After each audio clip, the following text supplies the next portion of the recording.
د ټولو نه اول د توحید عقیده بیان کړې ده. د توحید د عقیدې مطلب دا دی چې د الله تعالی د ذات نه علاوه بل څوک معبود او بل څوک الہ هغه به موږ نه منو. چې کله موږ مونځ ته ودرېږو په مونځ کې موږ د سورې فاتحې تلاوت کوو، الحمدلله رب العالمین الرحمن الرحیم مالک یوم الدین، نو د ټولو نه اول موږ د الله تعالی صفات بیانو چې دا هغه الله تعالی دی، د ټول مخلوق رب دی، پالون کې دی، د ټول مخلوق ته رزق الله ورکوي، دا ټول مخلوق پیدا کړی الله دی، د ټول مخلوق باندې به وفات او فنا هغه الله راولي. چې کله دا عقیده دا د مسلمان په زړه کې راشي نو دا مسلمان دا دنیا بیا دته فانی ښکاري، عارضي ښکاري، د لږ وخت دپاره ښکاري، او الله تعالی چې کوم خپل احکامات په کتاب کې په قرآن کې نازل کړي دي په هغې باندې عمل دا د یو مسلمان دپاره د ټول عمر هغه خوشحالي ده. نو چې کله مونږ مونځ ته ودرېږو په مونځ کې مونږ د الله تعالی صفات بیانو، الحمدلله رب العالمین الرحمن الرحیم مالک یوم الدین، چې دا الله تعالی د قیامت د ورځې مالک دی. په کومه ورځ چې به الله تعالی ټول مخلوق ته جزا او سزا ورکوي. قرآن کریم کې الله تعالی فرمایي چې په دې کائنات کې په دې ځمکه باندې د ذرې برابر هم چا نیکي کړي نو د قیامت پر ورځ به د هغه نیکۍ ثواب ورته میلاو شي. هغه نیکي د الله نه هېرېږي نه، د هغې ثواب د الله نه هېرېږي نه، هغه لیکلی شوی دی د قیامت پر ورځ چې دی د الله مخې ته ودرېږي نو د هغې ثواب او بدله به دته میلاو شي. او په دې دنیا کې په مخ د ځمکه باندې چې د ذرې برابر چا ګناه کړی دی، د الله د حکم نافرمانی کړې ده، هغه هم د الله نه هېرېږي نه، د هغې سزا به هم میلاویږي. ځکه دا دنیا دارالعمل دی، په دې کې هر یو انسان د خپلې خوښې عمل کوي، که دی نیک اعمال کوي هم دته اختیار دی، که دی بدي کوي ګناهونه کوي د الله نافرمانی کوي نو هم دته اختیار دی. په دنیا کې هر یو انسان ته او هر یو کس ته الله تعالی دا اختیار ورکړی دی. د هدایت لاره الله تعالی بیان کړې ده، خو د هغې نه پس دا ټول انسانان الله آزاد پرېښودي دي چې اوس د دی خوښه ده چې د الله په لاره باندې تلل غواړي او که د شیطان په لاره باندې تلل غواړي. اوس د دی خوښه ده چې د پیغمبرانو په لاره باندې تلل غواړي او که د ابلیس او د شیطان په لاره باندې تلل غواړي. دا هر څه الله تعالی بیان کړل او د هغې نه پس اختیار د انسان په لاس کې ورکو چې اوس د ده خوښه ده چې په نیکه لاره باندې سفر کوي او که په بده لاره باندې سفر کوي. خو د قیامت پر ورځ چې دکه انسان د الله مخې ته ودرېږي د هر یو عمل د هغې جواب به ورکوي. نیک عمل چې د څومره کړی دی د هغې ثواب به ورته میلاویږي، بد عمل چې څومره د کړی دی څومره ګناهونه د کړي دي د هغې سزا به ورته میلاویږي. نو دا عقیده دا چې کله د مسلمان په زړه کې راشي چې زه په دې دنیا کې کم یو کار کوم نو الله ما ویني، په دې دنیا کې چې زه کومه خبره کوم زما د خولې نه کومه خبره وځي نو الله هغه ویني، بلکې تر دې پورې چې زما په زړه کې کم خیال او تصور پیدا شي الله تعالی په هغې باندې هم عالم دی او پوه دی، نو دا انسان دی بیا ګناه نه کوي. او د دې حکم الله تعالی په قرآن کریم کې کړی دی، یا ایها الذین آمنوا اذکروا الله ذکرا کثیرا. تاسو الله تعالی یاد کوي په ډیرو یادولو سره، په ډیرو یادولو سره مطلب دا دی چې هر ټیم ستاسو په زړه کې د الله تعالی ذات هغه موجود وي، هر ټیم تاسو داسې محسوسوي چې الله زما د پاسه دی، زما هر یو کار ګوري، هر یو خبره هغه اوري. نو چې کله دا عقیده د مسلمان په زړه کې راله د ده د لاسو نه بیا ګناه نه کېږي، دی چې ګناه طرف ته سفر کوي نو دته هغه ګران وي او نیک عمل دا دته آسان شي. د دې عقیدې د پیدا کولو دپاره الله تعالی په مونځ کې سوره فاتحه دا به طور تحفه مونږ له راکړې ده چې په هر یو مونځ کې د مونځ په هر یو رکات کې د ټولو نه اول مونږ د الله صفات بیانو چې الحمدلله رب العالمین الرحمن الرحیم مالک یوم الدین. نو د دې دا مطلب نه دی چې په مونځ کې د الله تعالی هغه ذات زمونږ په زړه کې موجود وي او چې کله مونږ سلام وباسو مونځ مونږ ختم کو نو بیا هغه ذکر او د الله هغه یاد ختم شي. د دې دا مطلب نه دی. پر روایت کې راځي پیغمبر علیه السلام فرمایي چې کله دا مسلمان مونځ ته ودرېږي او دې تلاوت کوي، سوره فاتحه تلاوت کوي، الحمدلله رب العالمین، نو د دې هر یو آیت دله الله تعالی جواب ورکوي. چې کله دا مسلمان وایي په مونځ کې الحمدلله رب العالمین، نو بره فرشتو ته الله تعالی خطاب کوي حمدنی عبدی چې وګورئ زما بنده زما حمد بیان کو زما صفات بیان کړل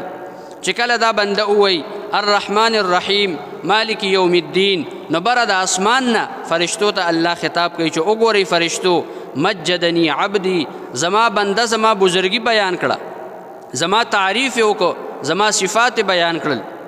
بیا کله دا مسلمان د دې خبرې دعوه کوي چې ایاک نعبد و ایاک نستعین یا الله دا زما عقیده ده چې عبادت به هم صرف ستا کوم او مدد به هم صرف د تا نه غواړو ستا نه علاوه د بل چا عبادت هم په مونږ حرام دی او ستا نه علاوه د بل چا نه مدد اغستل هم په مونږ باندې حرام دی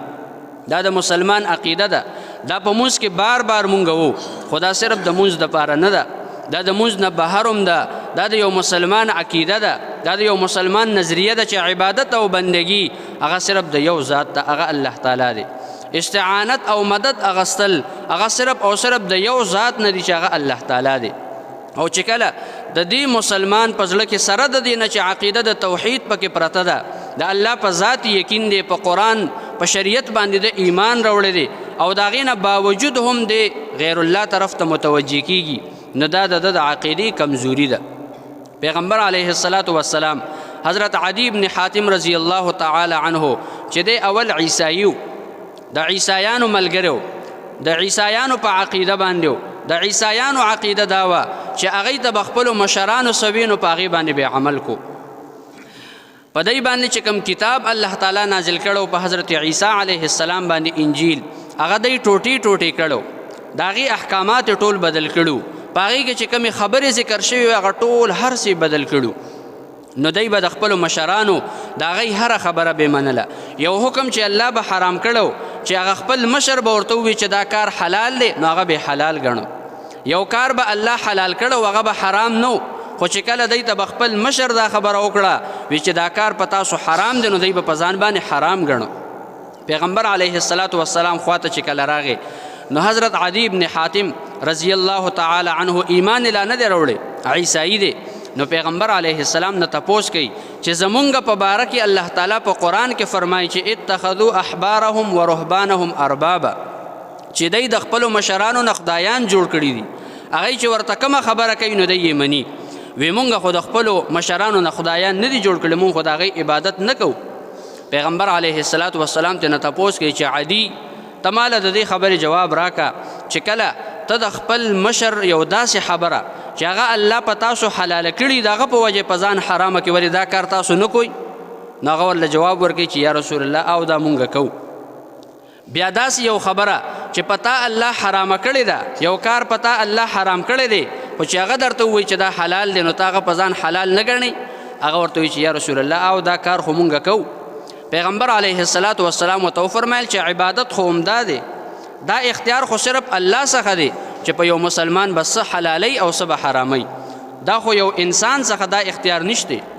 او چې کله حضرت عدی بن حاتم رضی الله تعالی عنه هغه مسلمان شو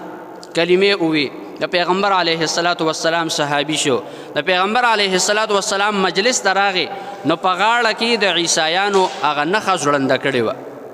چې د هغوی کوم علامت دی دا کراس والا چې کوم علامت دی دا د عیسایانو مذهبي نښه ده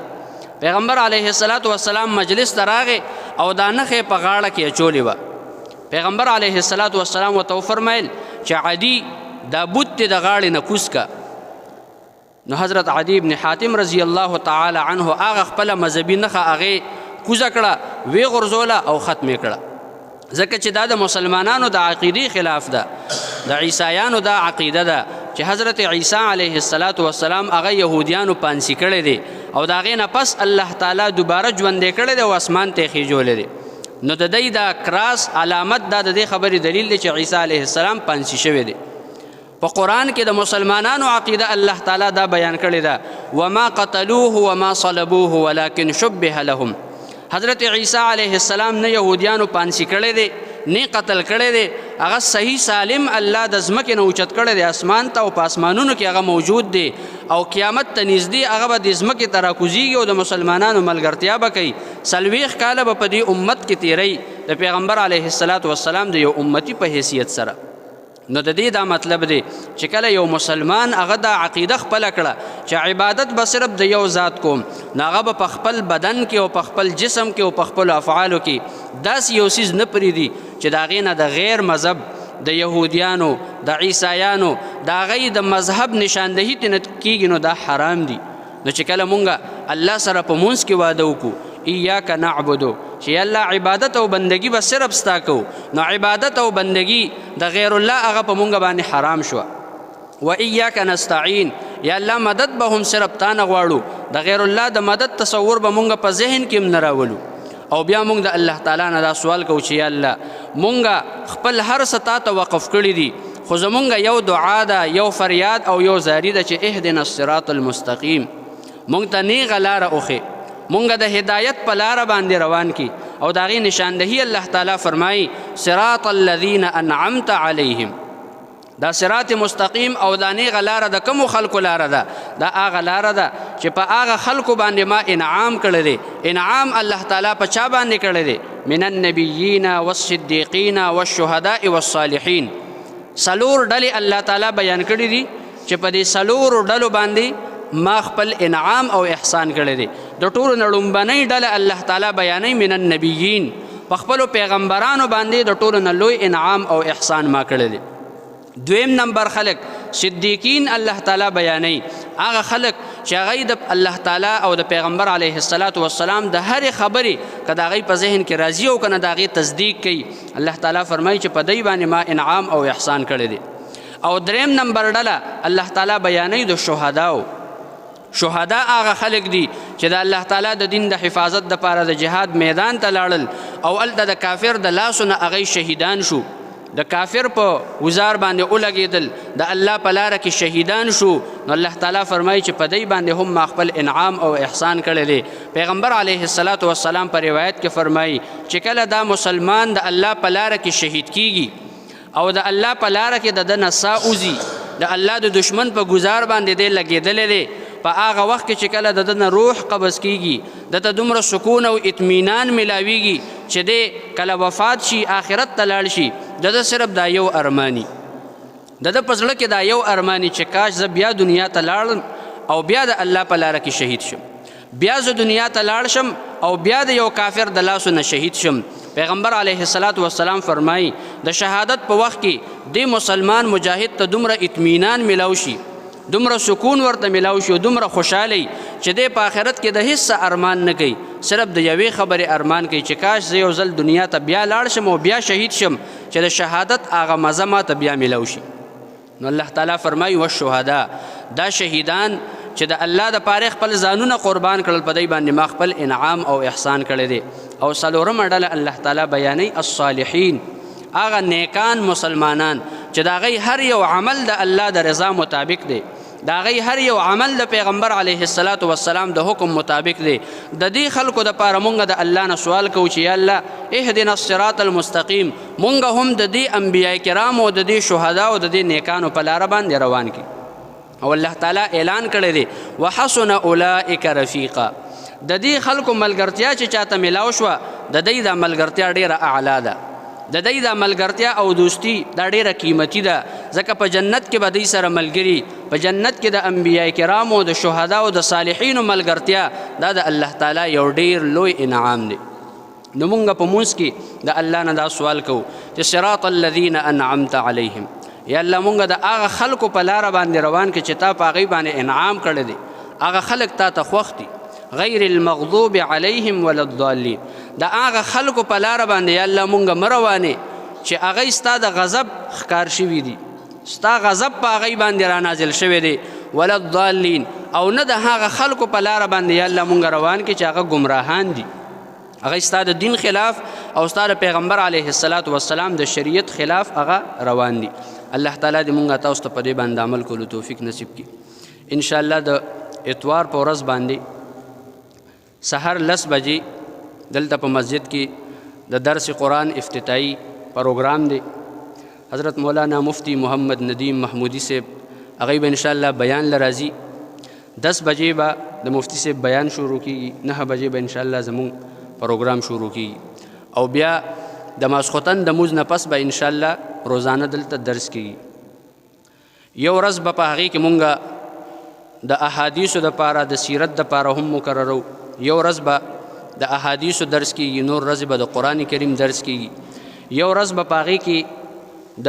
فقهي چې کوم مسایل دي د هغې دپاره مقررو. یو ورځ به انشاءالله هغه مسایل بیانېږي. د ټولو ملګرو په خدمت کې دا درخواست دی، عرض دی چې په دې کې شرکت وکړي.